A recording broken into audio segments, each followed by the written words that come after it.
What's up, guys, and welcome back to the channel. And today, of course, we're playing another episode of Desire and Decorum. If you guys don't remember what happened in the last episode, we are now in London, where we have met, I believe he's the Prince of the Ottoman Empire. So far, we now have to find a husband of well rank so we can get our house in Edgewater. And our best friend and Miss Parson have all come with us as well. Our best friend's there for support, and Miss Parson is there to also find her husband and all that good stuff. We end the episode with, we see our stepbrother, and he has like a letter in his hand.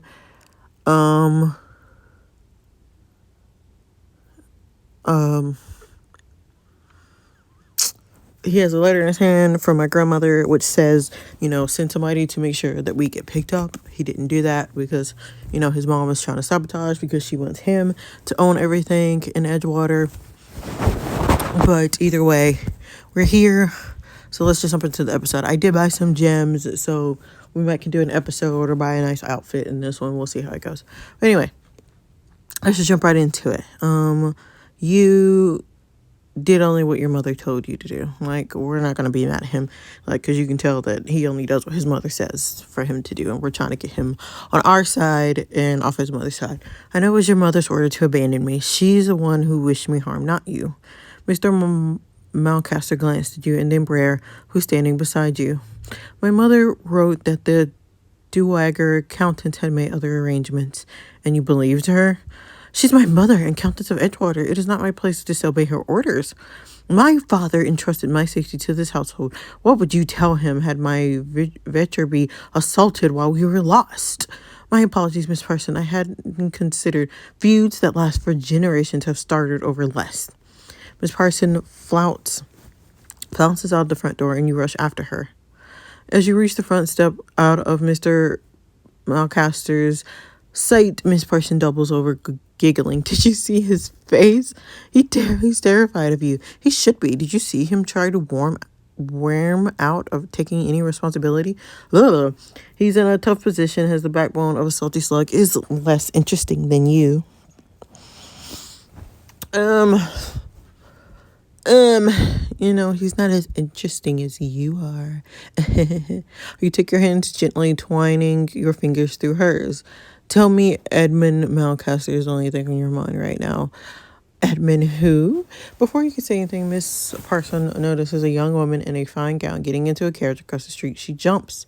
Oh, for a moment I thought that was my sister. I must get to her house before she gets worried. I know she has plans lined up for me all week, so I shall try to find some time to visit. She plants a kiss on your cheek and hurries across the square. As you're returning to the drawing room, the sound of unfamiliar laughter catches your attention. Ha, I can't believe you never bought a meal before. Well, I lived. We always grew and cooked our own things ourselves. Well, there are many bachelors in London without wives to cook for them. The stores try to fill that need. Then I hope that they all are so lucky to find a wife. She gives him a dimpled smile, and Mr. Malcaster reddens as he glances away. It is only lucky if it is the right wife.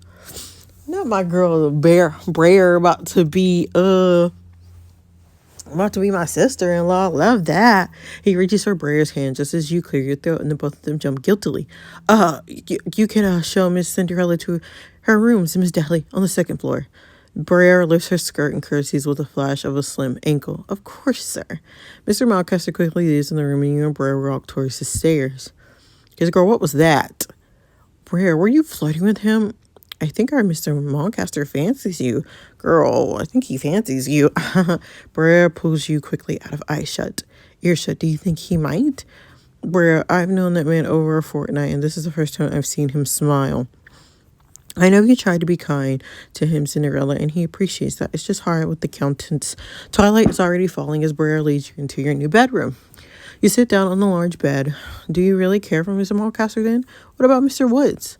I like him, but it's not as if I'm any understanding with either of them. Mr. Malcaster has just been kind to me, and I feel bad for him trapped between you and the accountants.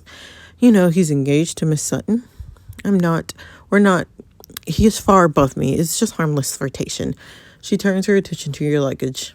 Now, let's get unpacked. Mr. Sinclair is having an intimate dinner party tomorrow night, and your grandmother told me you must go to the tailor first thing in the morning and find a new dress for it. The next morning, you and Miss Sutton browsed through the tailor's dresses together. Oh, the first dinner party of your debut must be near fainting. I thought it was an intimate affair. How many people would be there? Well, my heavens, I don't know. I'm sure Mr. Mulcaster would never invite fewer than 20 to a London dinner. 20? And everyone would be looking at you, of course, since it's your debut. Miss Sutton puts down in the ivory dress she was looking at, her face suddenly falling. I remember my debut. My mama must have told me 100 times not to talk too much, but of course I couldn't stop myself. But it didn't matter. That was the year the eldest Holloway sister made her debut. None of the men even looked at me. Oh, that must have been difficult. Well, you're not that great of a you're not that great of a catch. Dang. I mean, that must have been difficult, girl. I mean, because she is pretty. It was. Mama was so upset with me, and my heavens, the things she said. But then when we made the match with Mr. Mulcaster, Mama could hardly believe it. I mean, he's barely Grinch on his father's side, but of course, his mother's accountant.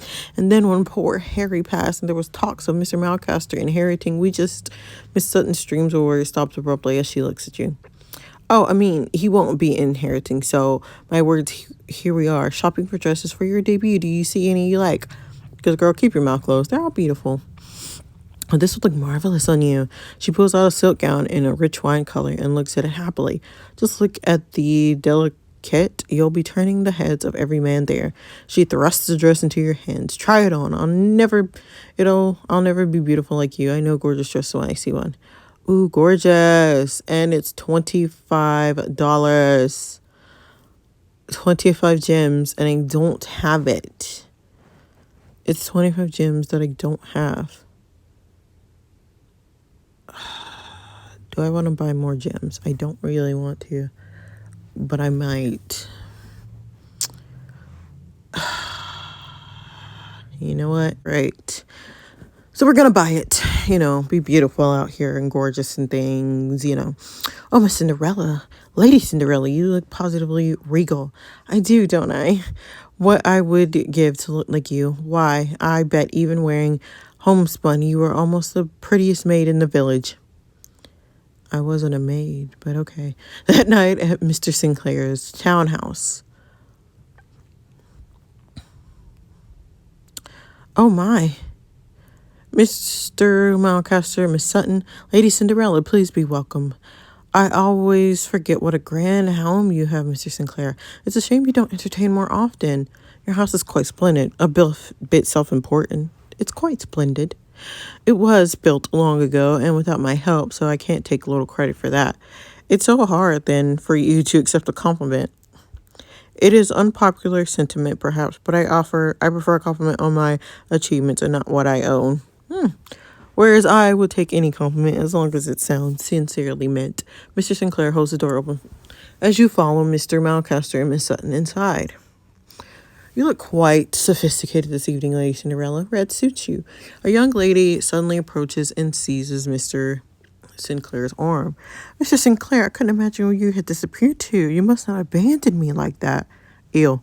The woman's eyes flicker over, but she keeps her attention on Mr. Sinclair. I was hardly outside for a moment. What could have happened? What could you imagine would have happened? No, for real. Because, girl, what could have possibly happened? But here I was expecting our entire evening in your company. Every moment short of that is a tragedy. Ew. Mrs. Sinclair gently removes his arm from her grasp. Miss Holloway, may I present Lady Cinderella of Edgewater? Lady Cinderella, Miss Felicity Holloway. A pleasure to meet you, Mrs. Holloway. The Earl's natural daughter? I admit I'm surprised. I'd expected someone with less expensive taste. Oh, bitch, the dress does suit her, does it not? Thank you, Mr. Sinclair. Mrs. Holloway's lips curls as she looks at your dress and then her own. Your father's announcement quite shocked everyone, Lady Sinclair. Is that not right, Mr. Sinclair? Lady Cinderella. Mr. Sinclair doesn't answer you, his eyes still on you. My father wasn't trying to shock anyone, Mrs. Holloway. With my brother's death, it was imperative that Edgewater have an heir. Well, it was quite brave of him to trust your mother's claim. A child born 20 years ago, the father could be almost anyone. My father recognized me and loved my mother. Is the Earl of Edgewater. No one else. You know what? He's the Earl. No one else. Well, of course you would say that, but how could you know? Only your mother could say for sure, if she could even remember. Wouldn't you say, Mr. Sinclair? Mr. Sinclair. Mr. Sinclair finally tears his eyes away from you, and he shakes his head, clearly having not heard a word. Oh, my apologies. It's like the poet says it's not. The clouds that gather around the setting sun do take a sober coloring from an eye. The hath kept watch o'er man's mortality, another race hath been, and other pomps are won. How did that one go in again, Lady Sinclair? It ends, and now I want to die. I thus say thy. How much is that to buy?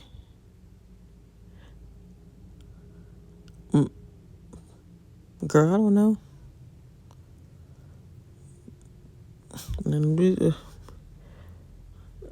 Thanks to the human heart by which we live, thanks to its tender and joys and fears. Yep, that's what I meant. To me, the meanest flower that blows can give thoughts to do often lie deep for tears. That's exactly the one. I can't believe Lady Cinderella does not know even the most basic words worth. Can you? Quote, the better thoughts of another man shows nothing about one's intelligence, Miss Holloway. She gapes at him and then gives a tight nod. Just so, if you'll excuse me, I see someone over there. You and Mr. Sinclair are left alone, just shy of the main group of dinner guests. You follow him as he walks towards the kitchen. Mr. Sinclair, you're quite the romantic hero to come to my defense. I didn't need your help. You're quite the romantic hero. We'll give him that. You don't need no one's help to defend yourself, Lady Cinderella. You're right about that. Then why did you do it? Your eyes meet in a moment before he turns away. I can't bear pretensions. That is Mr. Wordsworth's work to take pride in, not Mrs. Holloway's. Still, it was my upbringing she insulted. I appreciate you not taking her part. Mr. Sinclair reaches down his arm, brushes past your skirts, and he pulls a book from the shelf. Personally, I find Wordsworth a tad overwrought. I prefer the classics. Examine. He opens a large book, earmarked section, and you look at the heading. Shakespeare's sonnets. Could you wish to expand your knowledge and save yourself any need for rescuing from the likes of Miss Holloway? He offers you the book. As you take it from him, your fingers brush. Just for an instant, you open to a random page. Shall I compare thee to a summer's day? Thou art more lovely and more temperate. Rough winds do shake the darling buds of May, and summer's lease hath all too short a date. Add the book of poetry. How much is it to add the book of poetry? We'll add the book of poetry. Since we didn't add the, thank you. Mr. Shakespeare's sonnets deserve better than sitting on a dusty shelf. You watch each other for a moment, then Mr. Sinclair looks away first, his gaze falling on the page, and he moves behind you to continue to read. But thy eternal summer shall not fade, nor lose possession of that fair though os. I actually like that one. Nor shall death brag thou one rest in his shade, and in eternal lines to time thou growest. Why, Mr. Sinclair, I believe you're secretly romantic. It's a lovely poet. You're secretly romantic. I've never guessed you read love poetry. It's Shakespeare, not romance. I like the beauty of the language. The language of love. Mr. Sinclair chokes on a laugh. Keep it to yourself, Lady Sinclair. I have a reputation to maintain. A reputation for being a boring stick in the mud? Just so. He gives you a tight smile and closes the book, and the worn leather as soft as his hands. Enjoy the book. You have acquired the book of poetry. Okay, so, yeah, because we didn't do the dance, and then there's whatever that is on the background. I guess it's painting. And that's the only one we haven't gotten, I think. A bell rings suddenly, calling the guests in to dinner. People begin to line up 2 by 2, one man for each woman. Mr. Sinclair is at the front. Excuse me, I should be next to Mr. Sinclair as the legitimate daughter of a viscount. I'm the ranking lady here tonight. I believe I'll rank you. I won't make a scene. Girl, I don't care. Go ahead. If it means so much to you to walk with Mr. Sinclair, I wouldn't dream of undermining you. Mrs. Holloway scolds at you as you accept a place behind her. Suddenly, the door flies open at the back of the room, and everyone swirls around to see Oh, good. Someone of quality at last. Ew. My apologies for the late arrival, but I just heard about the party. Duke Richards. You glance at Mr. Sinclair, whose face was gone rigid with fury. I do not remember issuing you an invitation, Your Grace. Well, it's fortunate for me that you never be so improper as to ask your social betters to leave once they come to call. You are, of course, the expert of property. Duke Richardson strides confidently past Mr. Sinclair, elbowing him aside to offer Miss Holloway his arm, and then turns back to face you. Lady Cinderella, it's so good to see you again. I cannot say the same. The dress is stunning. You lack only a husband of sufficient wealth to drape the neck in diamonds. Your Grace. The Duke takes your hand and places a lingering kiss first on your knuckles, then inside of your wrist, and he smiles to the rest of the room. The new lady in Edgewater and I are already intimate acquaintances. I would hardly call us intimate. That's it. Duke energy. I should like us to be good friends. I was truly excited for a chance to get to know you at my father's party. Of course you were. We did enjoy ourselves the other day, did we not? Dinner is served. Thank you, because, geez Louise. At Mr. Sinclair's curt signal, the servants throw open the doors to the dining room. The smell of roasted meats drift out. Mr. Sinclair tucks your hand under his arm. Lady Cinderella, it seems we are to walk together after all. I hope you're not too disappointed. I was about to say the same. You walk into the room where the long table is set with porcelain and silver. Small calibrated plates cards sit on each plate. Enjoy your meal, Lady Cinderella. He leads to the head of the table, leaving you and Duke Richards looking at the place cards. Good evening, Miss Lady Cinderella. I believe you're between me and Mr. Mulcaster. Mr. Bartholomew Chambers at your service. He bows with a sweep of his arm. A pleasure. I am overwhelmed with the honor of meeting this year's most eligible young lady during her first appearance in society. Your dress is quite fine this evening. Real Chinese silk? I believe so. Truly lovely. How are you finding your debut? Well, so far it's been a lot of figuring out where to stand in line. Frankly, I've expected better. Indeed, usually the lining up goes a little more quicker than this, but no one quite knows where to put you. Duke Richards shoulders past Mr. Chambers. Why, Sinclair, I'm hurt. I don't see a place set for me, because you weren't supposed to be here. Mr. Sinclair bows knit, but his voice remains leveled. That is a drawback to coming uninvited, Your Grace. We hardly had time to accommodate you. Again, because you weren't invited. Unfortunately, that leaves us with an uneven number of men and women, quite unacceptable. The Duke gaze lands on Mr. Chambers. Perhaps Mr. Chambers can give me his seat. I'm sure he wouldn't mind moving to sit between two men. Ha! Mr. Chambers looks at the table, color rising in his cheeks. Duke energy, you're welcome to sit next to me. The number of men and women don't matter. I wanted to get to know Mr. Chambers.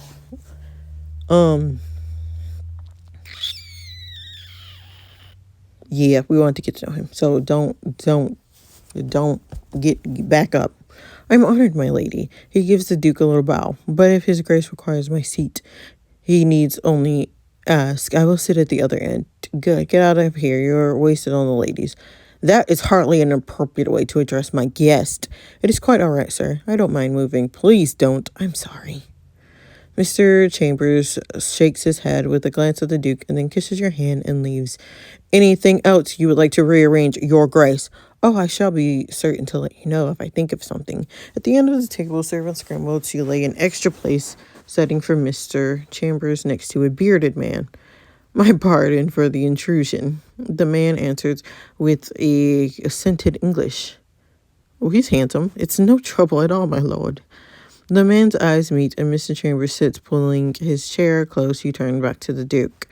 You have gone to great trouble to sit beside me, Your Grace. You noticed. You're clever as you are beautiful.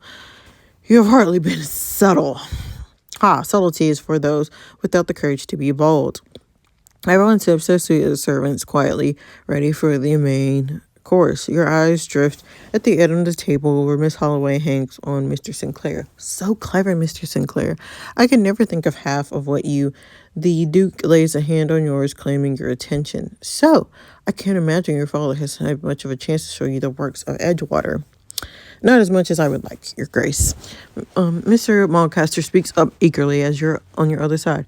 I worked with Earl on the estate quite a bit. The Duke continues right over him. And how are you enjoying London, Lady Sinclair? London has been exciting, to say the least. I know I haven't seen a quarter of what the city has to offer yet, but it's still amazing. I never thought I'd be here. I am most hopeful to see an opera. My mother was an opera singer when she and my father met, and he saw one of her performances and fell in love. The Duke's eyebrows shot up as he politely covers his mouth with his napkin. I had not heard that. We all assumed your mother was, well, not a singer. Do you have a problem with opera singers? Of course not. I've seen many lovely performances, so I understand how that might stir a man. I saw the marriage of Figaro at the Convent Garden last year. I thought it was very overrated. And tell me more about what you wish to see at the opera, my lady. I would like to hear the music. We should let him speak, because I'm tired of talking to you. Mr. Sinclair, what was it that left you cold about the marriage of Figaro? Oh, well, that is, I heard it's better in the original German. Indeed, I have seen it performed at the, I don't even know what this is. I ain't even gonna try. Vienna, absolutely stunning. Yeah, well, I've never been to Vienna. The servants piled the table with platter after platter of steaming food. Red mullet with carnal sauce, marrow pate, and sweetbread a juice. Wow, so much food. Across the table, an old man hears your exclamation and turns to you in confusion. Who are you calling a fool? Mrs. Sutton, sitting beside him, grabs his arm with a giggle. She speaks loudly into his ear trumpet. She said food, not fool, my lord. Huh? Food, not fool. Oh, in my day, a lady never offers a man food, my beauty.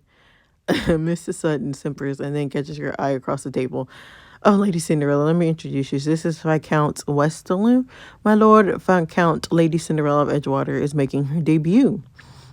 The Viscount peers at you and then breaks into a brooding smile, sending you a puff of foul breath in your direction. Ooh, nothing better than a girl in a red silk on her debut. I met my last 2 wives at their London debuts, you know. That is revolting. Charming. That's charming. I'm sure it's every young girl's dream to meet a Viscount like you.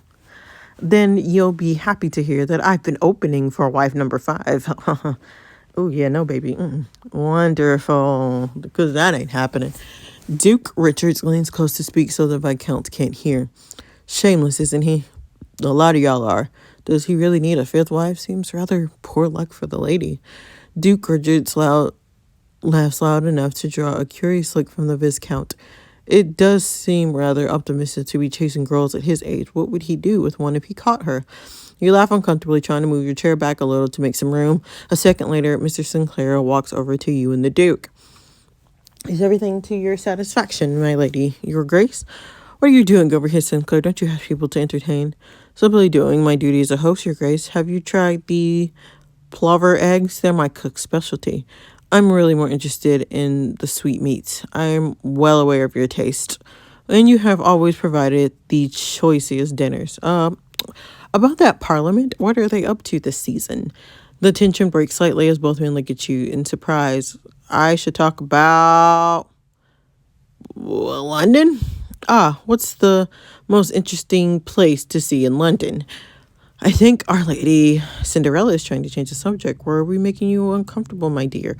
Of course we were, but she's too polite to say it. And if you were gentlemen, you would stick with the subject change when a lady goes to the trouble of making one. Mr. Sinclair gives you a little nod. Indeed. Later after dinner, you stand in the doorway of the living room, Duke Richard still at your side. I've never eaten so much in my life. Do people eat like this here every night? Before the Duke can answer, Miss Holloway comes over, delicately hiding her face behind a fan. Your Grace, no one was expecting to see you tonight. The season has hardly started, and I find myself dreadfully short of entertainment.